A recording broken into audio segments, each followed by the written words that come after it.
नमस्कार जय जगन्नाथ। मु आज प्रभु जगन्नाथंकर एमती एक रहस्यकर कथा कहबी जे आपण मैंने शुणिकी आश्चर्य होइजिवे।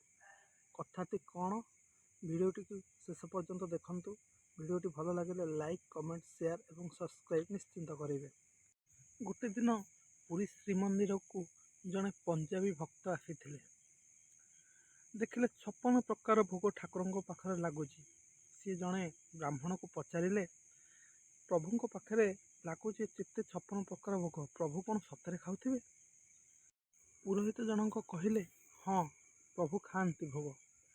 सेठू से भक्त मन में टिके भावना आसला कौन सतरे खाऊे। सेठू भक्त निजे परीक्षा कले जो भोग किणिले सेठू से भोगर ओजन करके आनी श्रीमंदिर को देले प्रसाद भोग करने भोग हो आसला एवं आसला जी भोग ओजन करते से भोगटी को आणिक ओजन पुणी थे ओजन कले देखला तापर 400 ग्राम कमी।